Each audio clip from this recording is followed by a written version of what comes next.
Culture Soccer.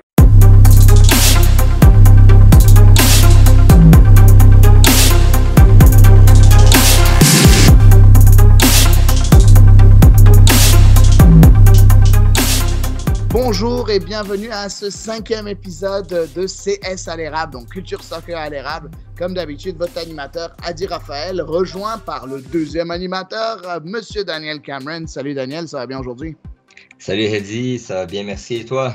Ouais, toujours bien, en forme. On a hâte de parler de tout ce qui s'est passé en soccer canadien depuis le dernier épisode qu'on a enregistré la semaine passée, jeudi.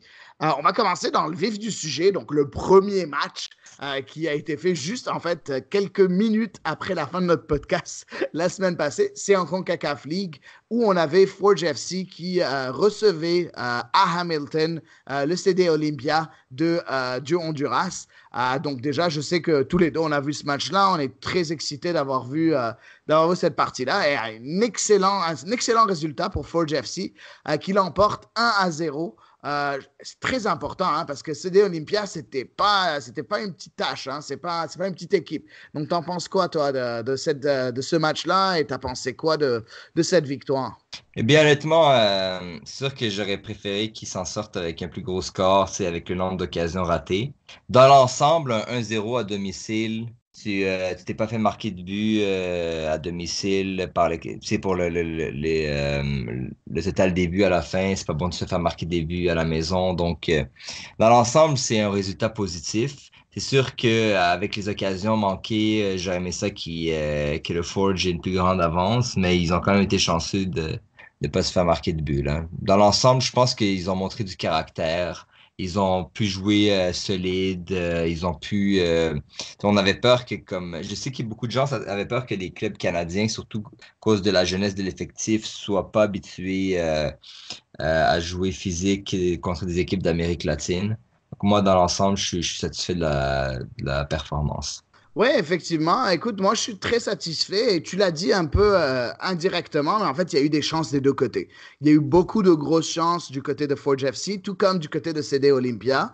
Heureusement pour Forge FC, il n'y a pas eu de but qui est rentré dans les cages gardées par Henry du côté de Forge. Et heureusement aussi pour Forge FC qu'ils ont marqué un but très tôt dans le match par Nanko dès la 4e minute. Ça aurait très bien pu être 3-0 pour Forge comme 3-0 pour CD Olympia. Je pense que le match était très équilibré. Puis finalement, c'est vraiment sur un peu plus d'efficacité, un tout petit peu plus d'efficacité de la part de Forge qui a fait en sorte qu'ils ont remporté la victoire. Il y a eu un très bon match. Point de vue niveau, c'était très, très beau à voir. Tout le monde s'attendait à ce que CD Olympia, c'était quand même le grand favori. On s'entend que c'est un club, si je me trompe pas, centenaire. Donc CD Olympia, c'est pas le petit voisin d'à côté. Puis contre un club qui existe depuis quelques mois seulement, c'est quand même pas mal. C'est énorme, en fait, pour être très honnête. On attend maintenant le match retour on est jeudi aujourd'hui, le 29 août. Il est 8h30 et en fait, le match se joue à 10h ce soir. Donc, on attend le match retour pour voir si jamais Forge va pouvoir à ce moment-là se qualifier sur l'ensemble des deux matchs. N'oublions pas que le deuxième match, on l'avait dit lors de l'épisode précédent avec notre ami Sean Vera, que le match se jouera en terrain neutre, pas vraiment, mais genre en terrain neutre par rapport à l'équipe CD Olympia, parce que ça va se jouer dans une autre ville du Honduras. Donc, on verra si jamais Forge. À huis clos, bien évidemment, tu l'as bien dit, Daniel. Donc, on va voir s'ils vont être capables. Qu'est-ce que tu penses? Est-ce qu'ils vont pouvoir s'en sortir? Mais moi, je pense que s'ils ont quand même fait une bonne performance au Guatemala l'autre fois, s'ils réussissent à tenir un 0-0 en Honduras, c'est pas impossible, là. Je crois qu'il y a moyen de faire quelque chose, là. Ça va dépendre de l'atmosphère avant le match. On connaît pas la température. C'est tous des petits facteurs qui font en sorte qu'un match à l'extérieur peut être difficile. S'il y a du retard pour le transport, c'est tous des petits éléments qui font en sorte que les joueurs vont être fatigués, vont être malades. Donc, si tout se passe bien, qu'ils arrivent en forme au match, qu'ils sont bien préparés, moi, je pense qu'ils peuvent tenir un 0-0 et passer au tour suivant. peut-être même marquer des buts, là, c'est pas impossible. Là. Et il faut pas oublier que ça reste quand même une fierté pour le Forge, qui est une petite équipe de quelques mois. Comme l'a dit Bobby Smirniotis la semaine dernière après le match, qu'il y avait 10 Canadiens dans son équipe, là. Donc, faut pas oublier que c'est déjà un exploit. C'est un exploit à la fois, comme on dit. Donc, peut-être que ce soir, il y aura un nouvel exploit. Ouais, je pense que effectivement, tu l'as bien dit, un nouvel exploit très possible. En tout cas, et je viens juste de vérifier. En fait, le club a été fondé en 1912. Par contre, le club de foot, donc, il a été fondé en premier comme un club de baseball, et le club de foot a été fondé en 1917. Donc oui, un club centenaire, même au niveau foot, parce que là, ça fait 102 ans. Donc c'est quand même énorme de voir le foot canadien et une équipe comme Forge vraiment pouvoir tenir tête à ce genre d'équipe-là, avec, comme tu l'as dit, beaucoup de joueurs canadiens, presque le trois quarts de l'équipe, plus que le trois quarts de l'équipe était canadienne, et c'est ça qu'on voulait, c'est ça qu'on recherche la Première Ligue canadienne, c'est ça qu'on voulait donner la chance à ces jeunes Canadiens de compétitionner à un haut niveau. Puis c'est ça qu'ils font et bravo à eux. Puis moi, très sincèrement, je m'attends à ce qu'il y ait un petit match nul au retour puis que Forge FC dépasse. Il ne faut pas oublier aussi que Forge, entre-temps, a joué quelques matchs quand même assez importants en Première Ligue canadienne. Donc c'est là où ce sera notre prochain segment où on va parler tout de suite. On va commencer tout de suite par ce Ouais. prochain segment-là, qui est la Et Première Ligue canadienne. je voulais souligner, s'ils nous écoutent, nos confrères du Barton Street Battalion, ils ont organisé une collecte de fonds pour les orphelinats au Honduras, puisque c'était contre un club hondurien. Donc, je voulais souligner ce beau geste de fraternité et pour montrer que même si on est adversaire, on peut s'entraider. Puis ça, si j'ai rencontré les membres du groupe, dont Alan, le président du groupe, quand j'étais voir le match d'ouverture à Hamilton. Donc, je vais juste souligner cette belle initiative qui, j'espère, va se reproduire dans d'autres circonstances. Magnifique, vraiment magnifique. Et c'est ça qu'on connaît au Canada. C'est que on est quand même un pays accueillant, un pays qui comprend les différences, qui est capable de voir plus loin que juste une simple rivalité sportive. Et c'est ça qu'on aime. Et bravo vraiment au bataillon de pouvoir faire ce genre d'effort-là. C'est vraiment très apprécié, je suis sûr. Et ça montre que quand même on pense beaucoup plus loin que juste un simple événement sportif comme ça. Il y a des choses un peu plus importantes, dont l'aide à des gens qui sont un peu moins fortunés que nous. Donc c'est ça. Donc je sais pas si tu as quelque chose à rajouter sur cette CONCACAF Nations League ou pardon CONCACAF League, ou est-ce qu'on passe directement à la Première Ligue canadienne, Daniel? Moi, je suis prêt à parler de la Premier League canadienne. Tu sais que moi, c'est mon sujet préféré. Ah ben, toi et moi, on adore ça. Ben, c'est pour ça qu'on fait CS à l'érable, non? Donc, c'est vraiment, c'était le but, c'est de donner un peu de rayonnement à cette ligue-là qui impressionne de semaine en semaine. Les matchs sont de loin, de plus en plus beaux. J'ai vu un des matchs, ben, le premier match duquel on va parler, Pacific FC contre Valor. Je l'ai revu en replay sur One Soccer. Et vraiment, tout un match entre Pacific et Valor. J'avais envie de voir Valor jouer tout un match. Puis ils ont été très, très bons. C'est une victoire de Pacific 2-1. J'ai beaucoup aimé ce match-là parce que je ne vais pas l'appeler un match Pacific contre Valor. Moi, je vais l'appeler un match Marcus Haber contre Michael Petrasso. Parce que c'était ça le match. C'était vraiment à 100% ça le match. Offensivement, tout venait de Petrasso. Du côté de Valor. Puis quand Marcus Haber est rentré en jeu, c'est là que Pacific FC a été dangereux. Et Marcus Haber, et c'est lui qui a marqué le premier but de la tête sur un coup franc. Et il a marqué le penalty qu'il avait lui-même provoqué comme deuxième but pour Pacific, vu que c'était 2-1. Et de l'autre côté, on avait Petrasso qui a marqué un but. Il a eu un poteau. Il y a eu Sur un Bustos centre aussi qui a un de... poteau. Ouais, Petrasso, c'était sur un centre du Montréalais Raphaël Garcia. Je lui avais fait une percée sur la droite. Je sais pas si tu te rappelles l'action, là. Ben oui, Ben bien oui, ben oui, c'était évidemment. tout un but. Haber, c'était quelques minutes après son entrée d'ailleurs. Mais honnêtement, ce qu'on a retenu surtout du match, c'était l'arbitrage de penalty controversé sur Haber. Il paraît que même l'entraîneur de Pacific FC s'est excusé auprès de l'entraîneur de Valor. Et après ça, il y a eu le carton rouge de Baldissimo qui était relativement douteux. Est-ce que c'était vraiment une faute ou pas? Il y a même des gens qui commencent à réclamer le VAR dans la CanPL. Mais comme tu as dit, est-ce on va être positif? On va retenir le retour de Marcus Haber qui se sort avec un bon doublé. Petrasso qui enchaîne les buts. D'ailleurs, pour ceux qui lisent nos résumés hebdomadaires, Petrasso avait été nommé joueur de la semaine. Ça fait plusieurs matchs qu'il marque, souvent sur penalty, il faut le dire, mais il est impliqué pas mal offensivement cette saison. Depuis qu'il est de retour de blessure, il est là dans tous les matchs, il est presque sur tous les bons coups. Exactement, il est vraiment excellent en première ligue canadienne. Pour revenir sur la controverse, très sincèrement, Baldissimo, pour moi, il y avait faute. Peut-être qu'il n'y avait pas jaune, mais il a quand même donné le jaune, puis après il a donné le rouge parce que la réaction de Baldissimo n'est pas une réaction à avoir d'un joueur professionnel. Vraiment un peu trop poussé. Oui, des fois on rouspète, mais on s'éloigne de l'arbitre, puis on rouspète un peu, on va un peu plus mâcher ses mots. Lui, il a vraiment pas mâché ses mots, donc pour moi, je vois pas de problème là. Pour ce qui est du penalty, oui, c'est une zone grise, vraiment une zone grise. Puis les supporters de Pacific vont sûrement pas être d'accord, tandis que les supporters les supporters de Valor vont sûrement pas être d'accord avec le penalty appelé et les supporters du Pacific vont être d'accord. C'est ce genre de zone grise où on n'est pas trop sûr ce qui va se passer. Même la VAR, je pense pas aurait changé grand-chose. Selon moi, je sais pas toi ce que tu en penses personnellement là, mais d'un autre côté, c'était un très bon match de foot et c'est ça que je retiens le plus. C'était vraiment un très bon match Exactement. de foot à voir.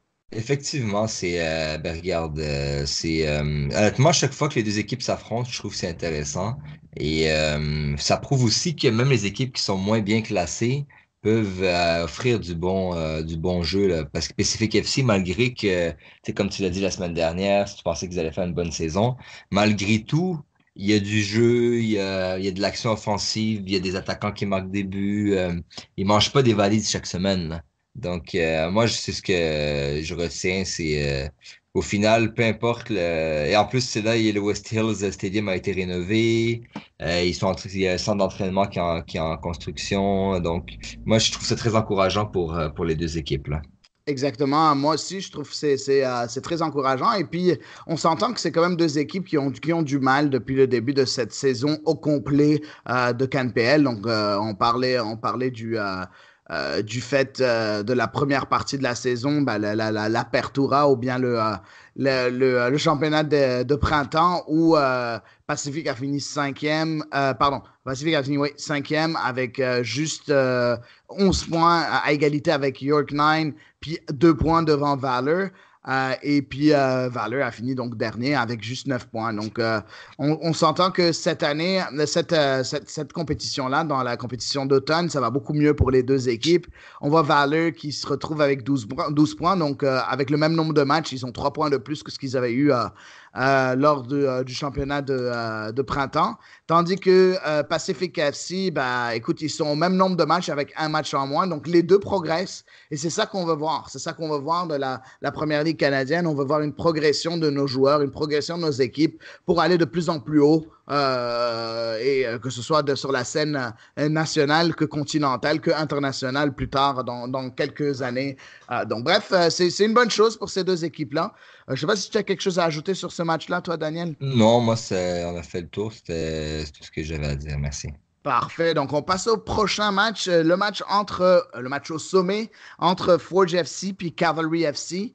On s'entend que Cavalry était premier avant ce match-là, même si elle avait un match supplémentaire par rapport à Forge. Et Cavalry s'est déplacé à Forge, à Hamilton. Puis c'est Forge qui s'est imposé sur un but 1-0 sur un but de Grant, un très très beau but de Grant, une frappe enroulée vraiment magnifique. Déjà en premier, je vais te laisser parler cette fois-ci, toi, commencer à Daniel. Parle-nous un peu de ce match-là au sommet. Eh bien, pour ceux qui l'ont vu, c'est un match dans lequel Forge a été présent offensivement, s'est vu refuser deux buts pour hors-jeu. Et donc, par la suite, à un moment donné, ça finit par payer sur une contre-attaque. Nenko monte la balle de sa zone jusqu'à la zone adverse, jusqu'au rectangle, fait la passe à Borges. Borges qui trouve Grant. Et comme tu l'as dit, il enroule une très belle frappe du gauche. Moi, je trouve que ça a aussi été but de la semaine, d'ailleurs, dans notre résumé hebdomadaire. Écoute, à un moment donné, jouer à domicile, il faut que ça rapporte. Cavalry ne pouvait pas être invaincu. Moi, je pense que c'est bon un peu qu'il y ait du challenge en haut du classement parce que sinon, là, si Cavalry, je prends pas au sérieux la saison d'automne, que les autres équipes se battent pas pour la première place, le championnat, il est ennuyant, là. Moi, je trouve que c'est bien que Forge a repris. Après ça, ça permet de mettre un peu de piquant. Et honnêtement, Forge le mérite, là. Ils ont eu une grosse semaine la semaine dernière avec le match contre Olympia, contre Cavalry.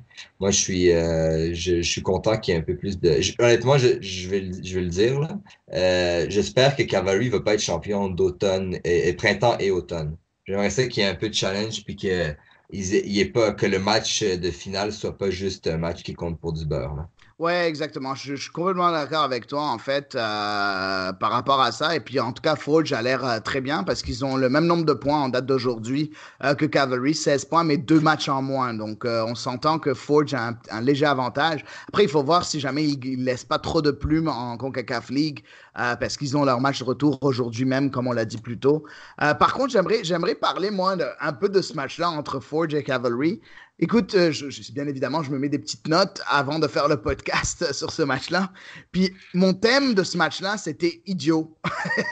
Et je vais t'expliquer pourquoi. C'est que j'ai trouvé tellement d'occasions manquées de manière vraiment idiote de par les joueurs des deux équipes. On a vu Malonga qui s'est retrouvé un peu presque en face à face avec le gardien. Au lieu de continuer pour s'avancer, il était un peu loin du but. Il a vu le gardien assez avancé, le gardien de Forge assez avancé, dont Henry, qui était assez avancé. Pardon, c'était Roberts dans ce match-là, si je ne me trompe pas. Effectivement, Ouais, effectivement. c'était Roberts. Donc, il a vu Roberts assez approché, puis au lieu de s'avancer pour pouvoir le battre en un contre un, il a essayé de lober le gardien, tandis qu'il était tout seul.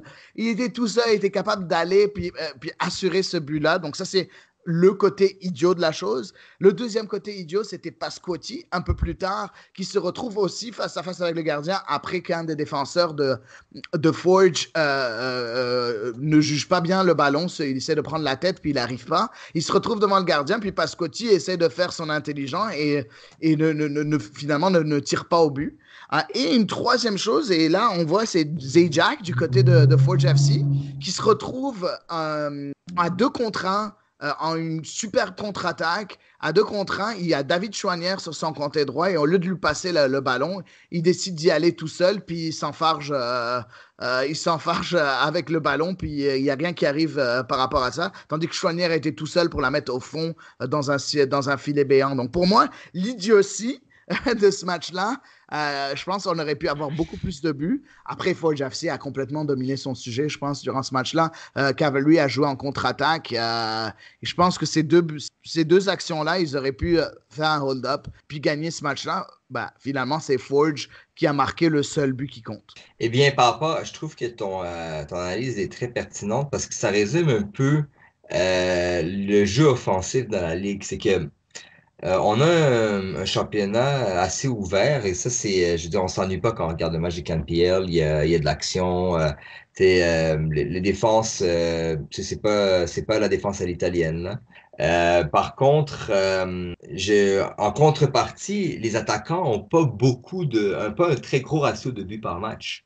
Donc, il y a beaucoup, peut-être ça va être un peu la spécificité de la ligue. Et ça, qu'est-ce que ça fait en sorte que des fois, une équipe peut attaquer beaucoup et ne pas gagner son match quand son attaquant est pas dans un bon jour. Comme Malonga, certains considèrent que c'est le meilleur étranger de la ligue, c'est un bon attaquant, mais quand il est dans un jour sans, il est dans un jour sans. Et c'est ce qui fait la différence entre un bon attaquant et un très bon attaquant. Est-ce que ça va lui permettre de peaufiner, peut-être, Malonga est pas jeune, mais peut-être les plus jeunes joueurs, ça va être une manière un peu de déguiser leurs dents dans cette ligue et après ça, peut-être devenir plus efficace. Là, on a des attaquants qui commencent à adopter un certain rythme de croisière dans la ligue.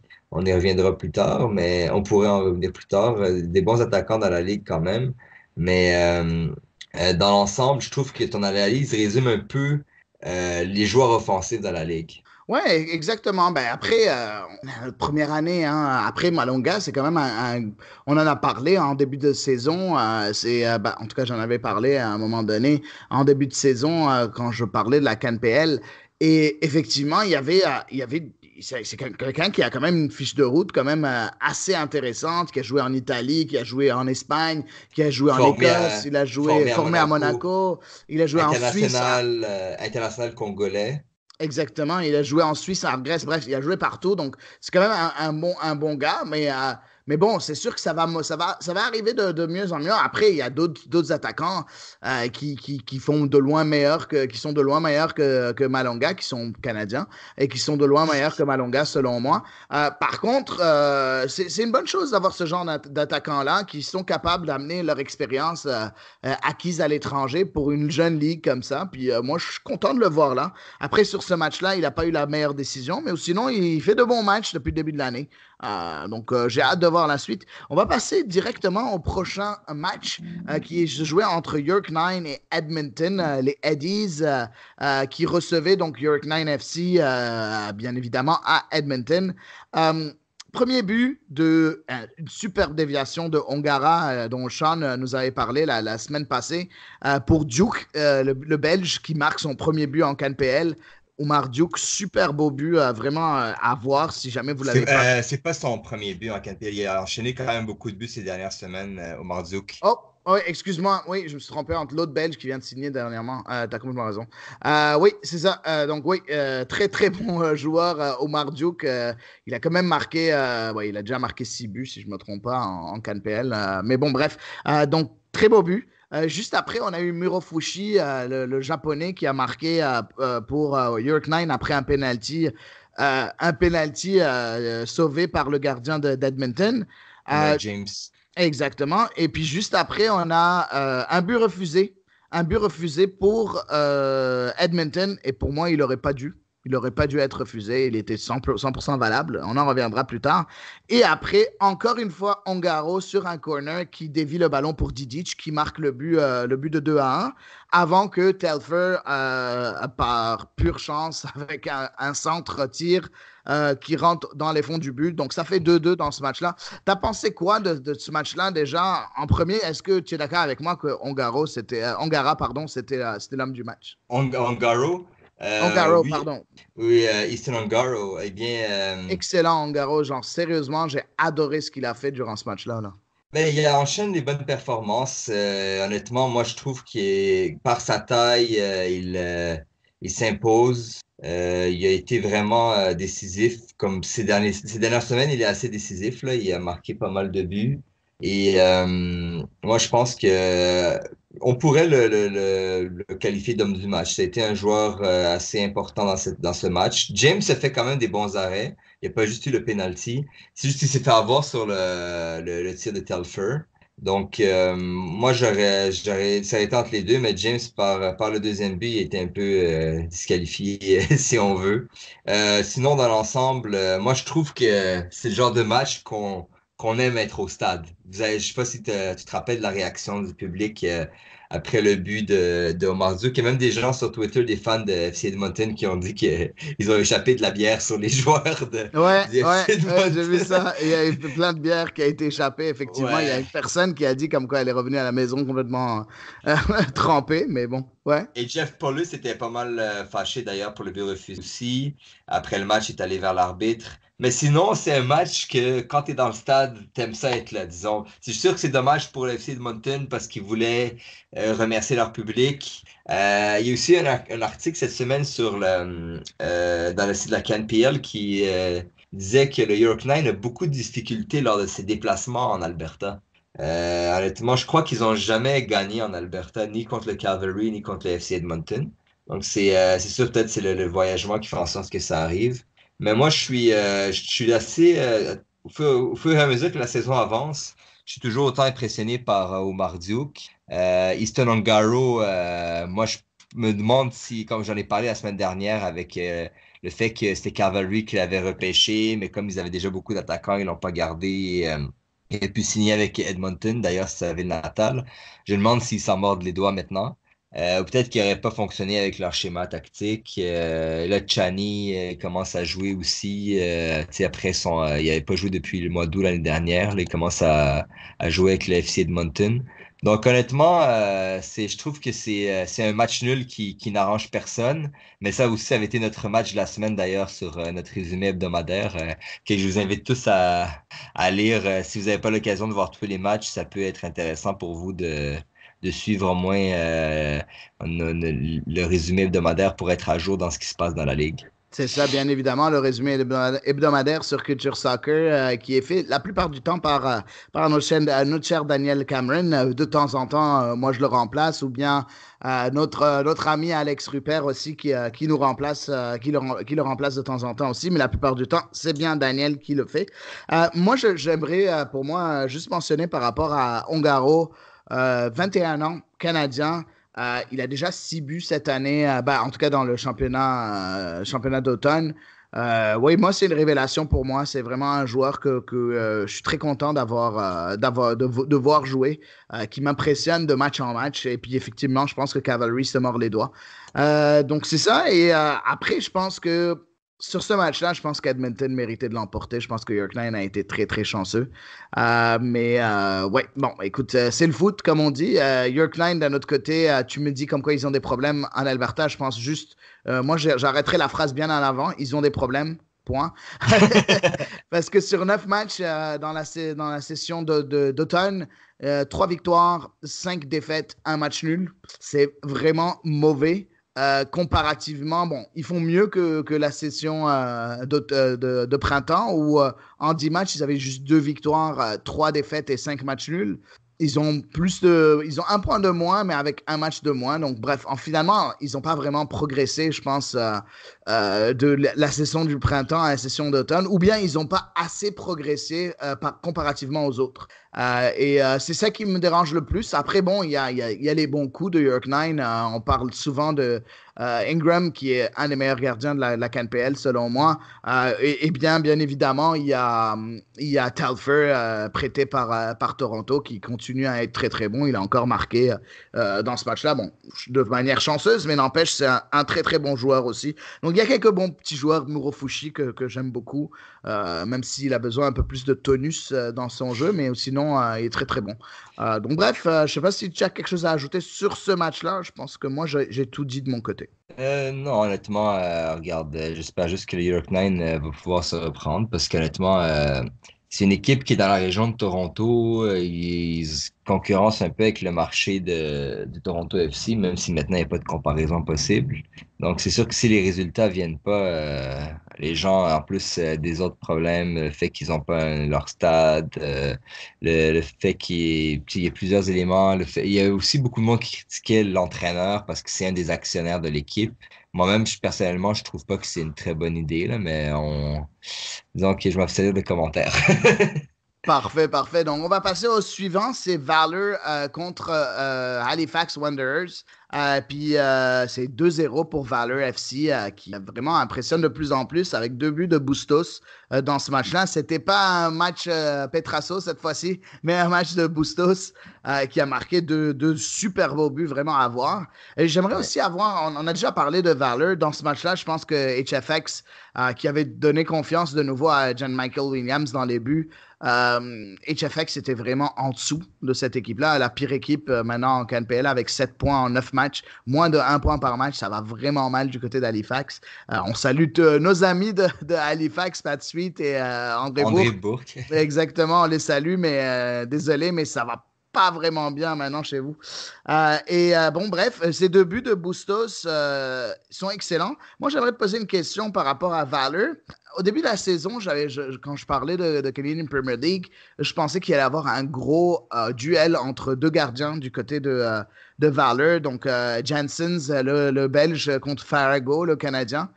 Finalement, là, on voit Janssens dans les buts. Je pense que Farago est blessé. Corrige-moi si j'ai tort, Daniel. Eh bien, laisse-moi voir. Je Pas trop crois sûr, que toi aussi, hein? Il me semble qu'il est convoqué tous les matchs parce que j'ai pas entendu parler de remplacement. Parce que qu'est-ce qui est arrivé dans la ligue, c'est que quand il y avait un gardien blessé ou absent, la ligue autorisait de remplacer le gardien par quelqu'un qui est pas inscrit dans l'équipe pour un match ou pour deux matchs. Comme c'est arrivé avec Roberts pendant la Gold Cup. C'est arrivé également pour comment il s'appelle? C'est arrivé également pour le Pacific FC quand il y a eu la blessure d'un de leurs gardiens. Ils ont eu un prêt du gardien des Victoria Highlanders. Donc, j'ai pas. Il me semble qu'il était sur le banc. Non, sur Euh, le banc, il y avait le russe. En tout cas, il avait un nom russe. Je ne l'ai jamais vu Oui, jouer, oui, mais c'est oui, ça. effectivement. Donc, c'est ça. Donc, ça se pourrait qu'ils aient appelé un gardien pour un match dans ce cas-là. Parce que, c'est vrai, j'avais vu un nom russe ou ukrainien à vérifier, là. Je crois alors que ça aurait de l'allure. Parce que le nom me disait absolument rien, moi Ouais, aussi. mais en tout cas, Farrago, je ne l'ai pas vu. Je ne sais pas s'il est blessé. En tout cas, j'ai rien lu là-dessus.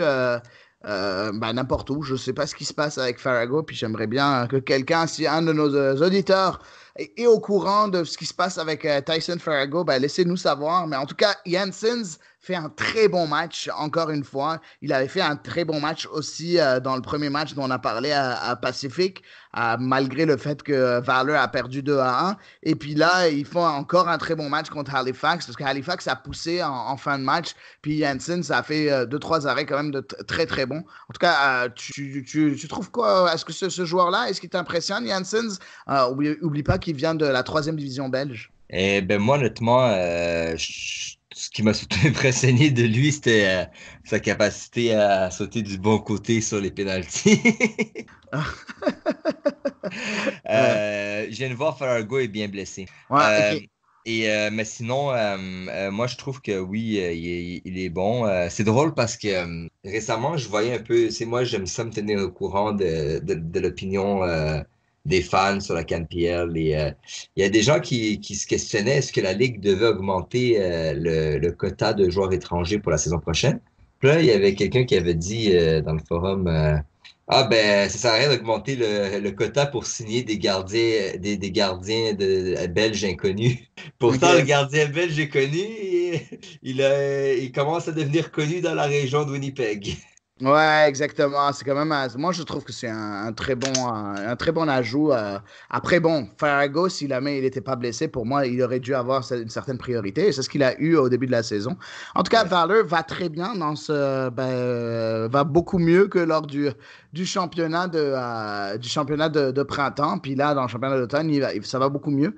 Et on passe au dernier match depuis notre dernier podcast. C'était entre Cavalry et Pacific FC. Et puis c'était très bizarrement un match nul. Un match nul, 1-1. Encore Terran Campbell qui marque pour Pacific FC. Et puis Minatel qui égalise le Brésilien, qui égalise pour Cavalry pour faire 1-1 à Cavalry. Est-ce que tu penses qu'il y en a un problème à Cavalry? Parce que là, ça fait plusieurs matchs que ça va pas trop. Et si tu regardes un peu le classement entre les deux compétitions, donc printemps et automne, euh, avec presque le même nombre de matchs. Bon, Cavalry, sur 10 matchs lors de la compétition de printemps, avait 24 points. Là, maintenant, Cavalry, avec juste 9 matchs, ils ont 16 points. Il y a juste deux équipes qui font pire que la phase printemps en phase d'automne. Tu as en premier Cavalry, puis la deuxième, c'est HFX. C'est les deux équipes qui font pire. Tout le reste ont progressé un peu ou beaucoup. Est-ce que tu penses qu'on a un problème à Cavalry maintenant ou bien les joueurs sont un peu trop fatigués? Bien, moi, je pense qu'il y a trois raisons. Comme tu as dit, il y a la fatigue, le fait que là, on commence à enchaîner les matchs avec le championnat canadien, les deux gros duels contre des clubs de MLS. Il y a probablement aussi le fait que les autres équipes se sont améliorées et qu'eux, ils continuent à recruter des joueurs des Foothills, comme il y en a eu un nouveau qui a signé cette semaine. Si je vois que si on compare un peu les recrues des autres clubs, on essaie d'apporter une valeur ajoutée et Cavalry continue avec sa politique de recruter des Foothills, mais peut-être que maintenant on devrait monter d'un cran. Et le troisième facteur, et ça c'est peut-être normal, c'est la motivation. Ils sont déjà champions de printemps Et là, ils avaient de la concurrence avec les autres équipes, mais ils peuvent pas gagner tous les matchs non plus, là. C'est peut-être ça aussi qu'on s'est habitué à ce qu'ils enchaînent les victoires facilement. À un moment donné, là, ils ont eu le déplacement à Hamilton. Puis c'était pas assuré qu'ils allaient le gagner. Puis après ça, il y a eu le match nul contre Pacific. Et il y avait eu le match nul contre Edmonton la semaine d'avant. Je veux dire, c'est pas non plus comme s'ils allaient gagner tous les matchs. Là, ils ont beaucoup de matchs nuls. En fait, c'est qu'ils ont perdu des points dans les matchs nuls. Donc, ça fait partie de la game, comme on dit. Puis, il y a peu aussi un manque de réussite de leurs attaquants, là.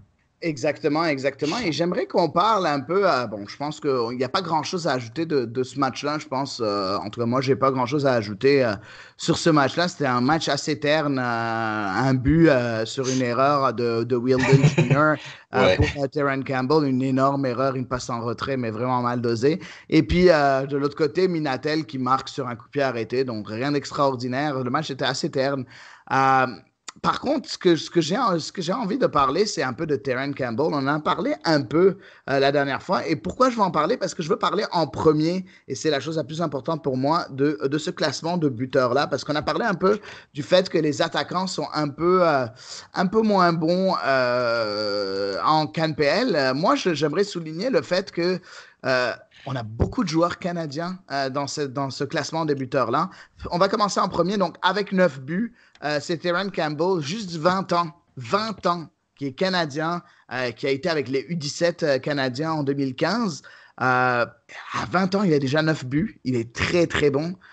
J'ai vraiment été impressionné par un joueur que je ne connaissais pas. Juste après, on a Tristan Borges avec 7 buts pour Forge FC.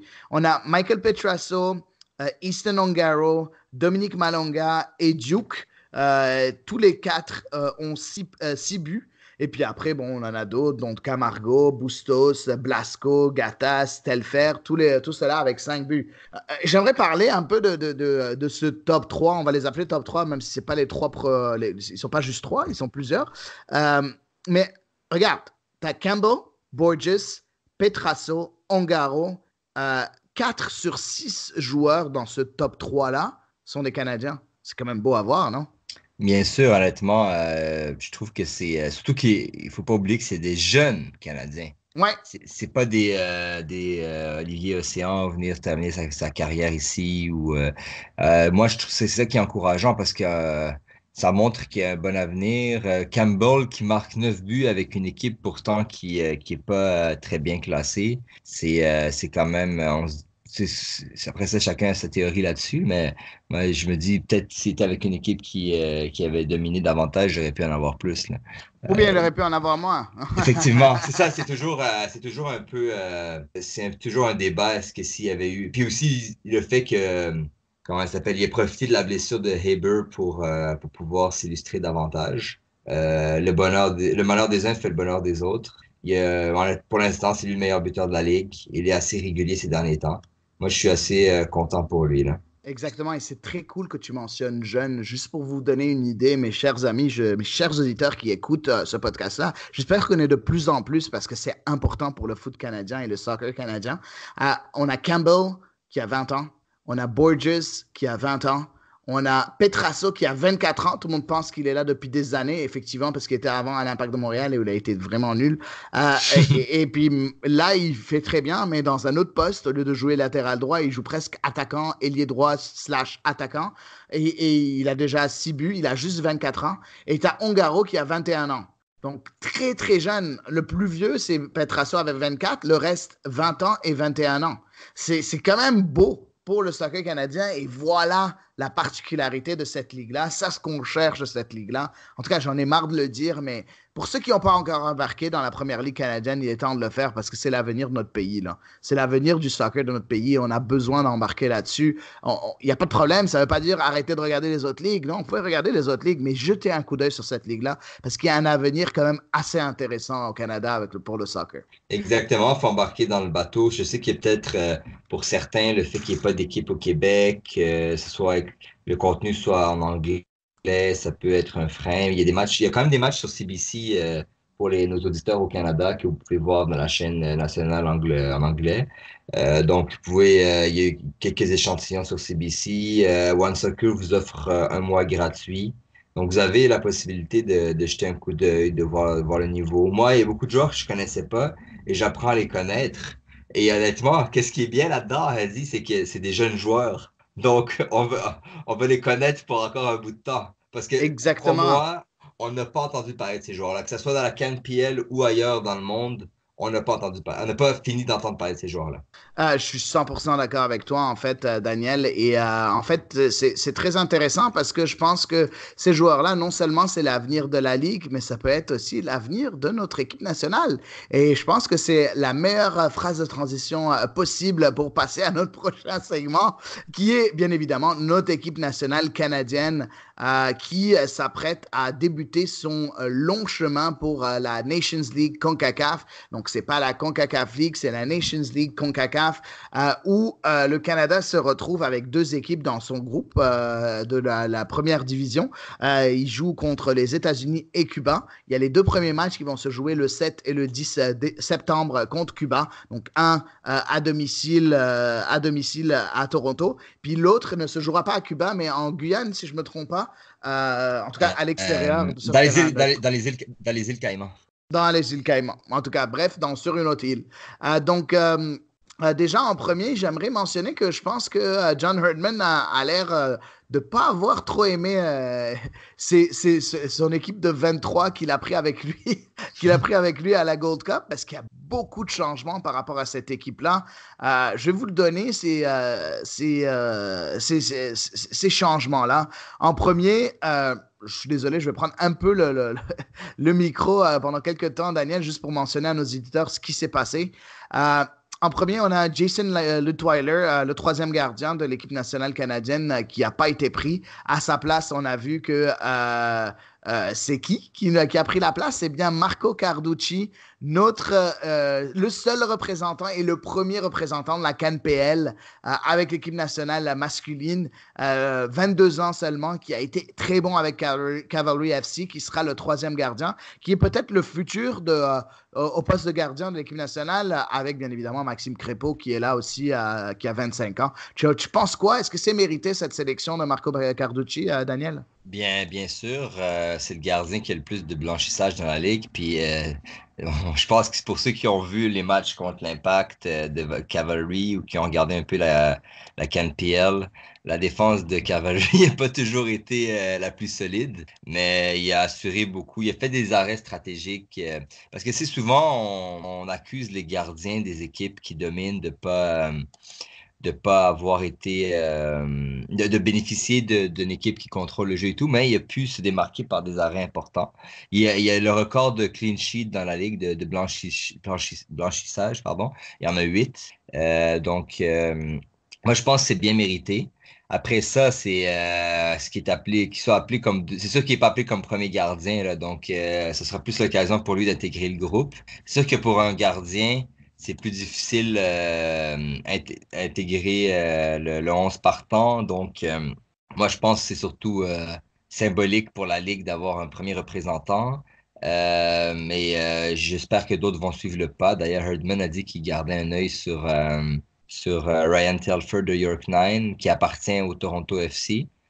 Donc, il va retourner normalement à la fin de la saison et aussi sur Tristan Borges de Forge FC. Mais moi, à mon humble avis, ça serait intéressant pendant la saison morte de la CanPL, de la MLS, de la USL, de peut-être prévoir des matchs amicaux avec les joueurs qui sont en Amérique du Nord. L'équipe nationale pourrait prévoir des matchs amicaux avec ces joueurs-là. Puisqu'ils vont être disponibles, ça pourrait être intéressant de voir un peu qu'est-ce que ça donnerait une équipe nationale composée avec nos joueurs qui jouent en Amérique du Nord, là. Exactement, et je suis 100% d'accord avec toi, mon cher ami. Et on passe après au reste de l'équipe. Donc, il y a eu, comme je l'ai dit, plusieurs changements. On a Ashton Morgan de Toronto FC qui n'a pas été choisi. On a Zachary Brière de l'Impact Montréal qui n'a pas été choisi. Et ainsi que notre bouc émissaire Marcus Godinho qui n'a pas été choisi en défense. Et on a eu le retour d'Adam Straith qui est revenu, qui joue en Allemagne au Hansa Rostock, qui est de retour, défenseur central. On a eu aussi le retour de Steven Vitória, 32 ans, défenseur central qui joue aussi à Moreirense au Portugal. Et on a eu le retour de Sam Adegugbe, qui est défenseur gauche. Donc, enfin, on a un défenseur gauche. 24 ans. Qui est là, lui aussi, en fait, il aurait été à la Gold Cup si jamais il n'était pas blessé. Donc, il est de retour. On a vu aussi Juan Cordova, qui est venu aussi du Chili, un défenseur droit. Donc, bref, beaucoup de changements au sein de la défense. D'un autre côté, on a les habituels, Derek Cornelius, Donald Henry, Kamal Miller qui a été appelé en dernière minute la dernière fois, qui est là de nouveau. Donc, il n'y a pas vraiment beaucoup de continuité du côté défensif, mais Herdman, je pense que c'est le moment d'essayer des choses contre Cuba, où on sait que Cuba, on les avait battus 7-0. Donc, on s'attend à ce que... on s'attend à ce que ce soit plus simple. Donc, pourquoi pas essayer de nouvelles choses en défense parce que la défensive a été assez critiquée lors de la Gold Cup. Je passe au milieu de terrain. Au milieu de terrain, il n'y a pas beaucoup de changements, à part, il y en a deux en fait qui sont notables. Le premier changement, c'est Atiba Hutchinson qui est plus là.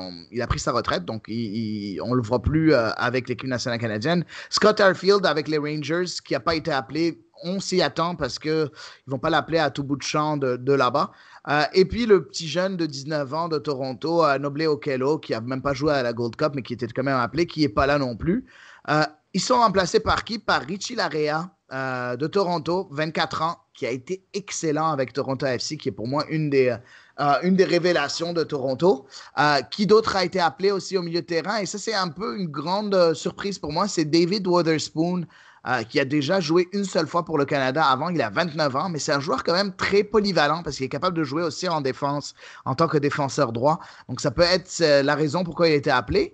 Et bien évidemment, l'autre personne qui a été appelée au milieu de terrain, c'est Liam Fraser, qui n'était pas là, si je ne me trompe pas, lors de la Gold Cup. Corrige-moi si j'ai tort, Daniel. Non, ouais, il était pas là. Il me semble que non. C'était Liam Miller qui était là et qui n'a pas été Ouais. appelé lui non plus. Et en attaque, on est habitué à peu près aux attaquants, donc Kyle Larin, Junior Ouellette, Lucas Cavallini, Alphonso Davis et Jonathan David. Et puis Liam Miller, que j'ai dit qui n'a pas été appelé, il a été remplacé par Tesho Akindele, qui fait une très bonne saison à MLS avec Orlando. Donc voilà nos 23 pour ce double affrontement contre Cuba. Qu'est-ce que tu penses de ces changements-là de Herdman? Est-ce que tu penses que Herdman a fait les bons choix ou est-ce que tu penses que tu aurais vu d'autres joueurs intégrer cette équipe nationale-là? Regarde, faut pas oublier, comme tu l'as dit, c'est Cuba, là. Donc, moi, je pense que c'est le moment de faire quelques essais. La défense, avec ce qui s'est passé contre Haïti, je pense que ça vaut la peine de faire des petits changements, de tester peut-être des nouveaux latéraux surtout. Après ça, le problème dans ces matchs-là, c'est que on connaît jamais le vrai niveau des joueurs. Fait que supposons que avec une performance moyenne, on s'en sort avec un 2-0 ou un 3-1.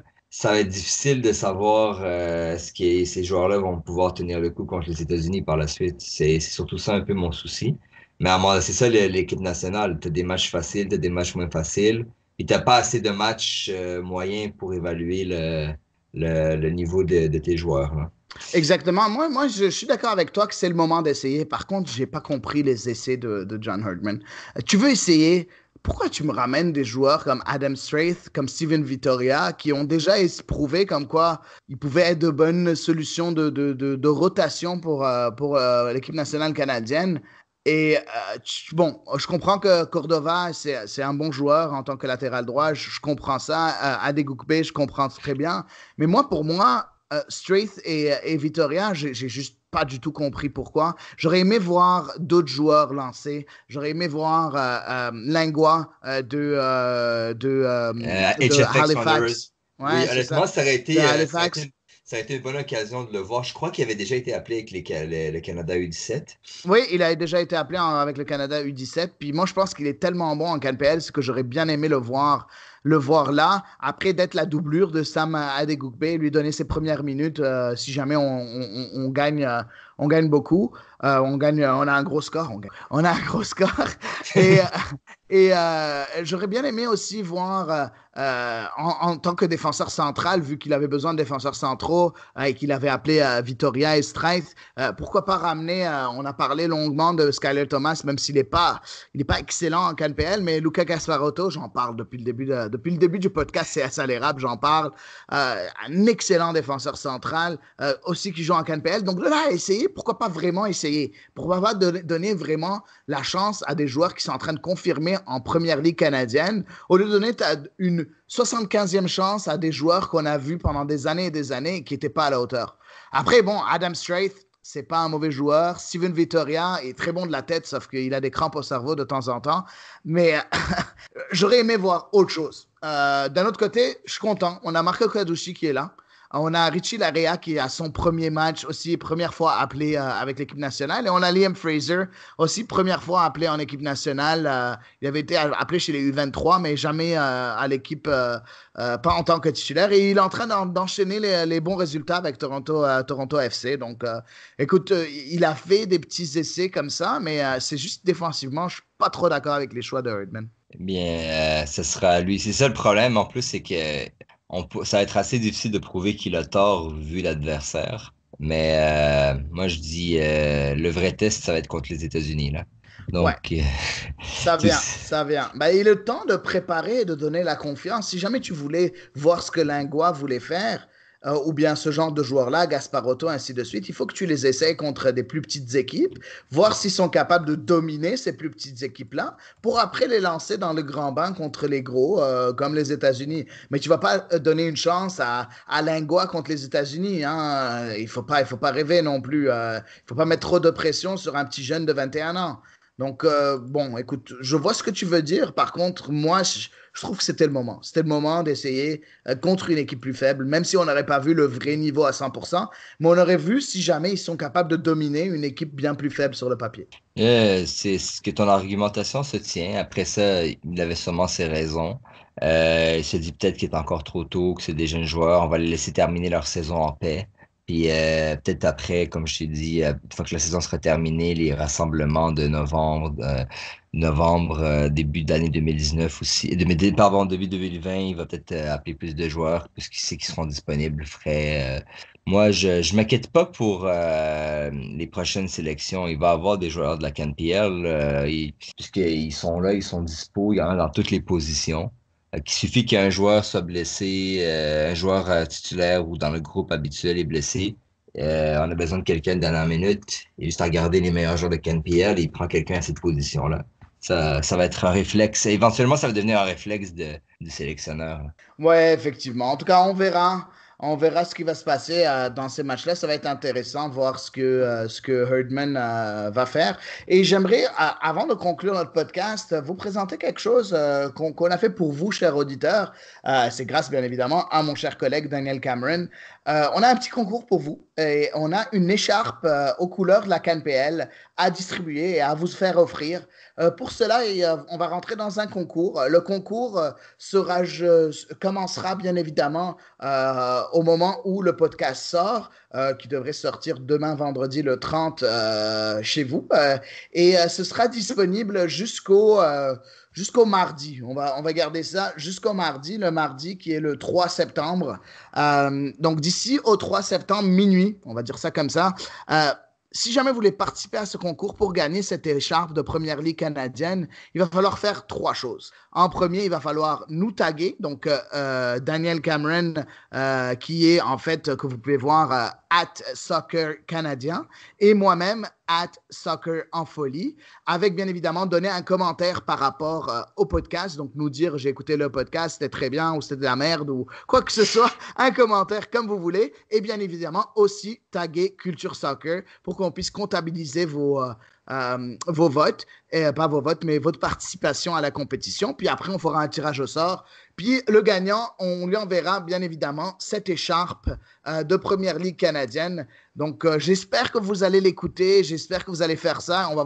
J'espère qu'on aura beaucoup de participants. Si en même temps, vous voyez qu'on est intéressant, n'hésitez pas à nous suivre. Donc, Soccer Canadien ou bien Soccer en Folie ou bien Culture Soccer, si ce n'est pas déjà fait. C'est grave si ce n'est pas déjà fait. Et puis, c'est ça. Donc, je suis très excité de voir combien de personnes vont participer à ce concours-là. Ouais. Un concours qui commence et qui se terminera, je le répète, le 3 septembre à minuit. Oui, ben, ça retweeter notre podcast. Mais identifiez-nous et vous pourrez garder à chaque fois que vous partagez le podcast, ça fait en sorte que plus de gens s'intéressent au soccer canadien. Regardez actuellement, même les diffuseurs, là, ils sont en train de travailler fort. La CONCACAF Nation League dans son entièreté qui va être diffusée sur One Soccer. Vous allez pouvoir voir les matchs. Nous, on est là pour vous apporter du contenu. Même Paul Byrne a partagé notre résumé hebdomadaire. Donc, c'est des petites choses comme ça qui font en sorte que les auditeurs francophones au Québec et à travers le monde vont pouvoir s'intéresser davantage à cette ligue. Faites-le pour vous et pour les intéressés. Il n'est jamais trop tard pour embarquer dans le train. Donc, la semaine prochaine, on va annoncer, merci beaucoup déjà pour l'explication de ce concours-là. La semaine prochaine, on va annoncer, bien évidemment, le gagnant du concours dans notre podcast. Donc, soyez à l'écoute la semaine prochaine où on aura un invité assez intéressant. Écoutez, merci beaucoup de nous avoir écoutés encore une fois cette semaine. Merci encore de nous faire confiance et on vous souhaite une très, très bonne semaine et à la semaine prochaine.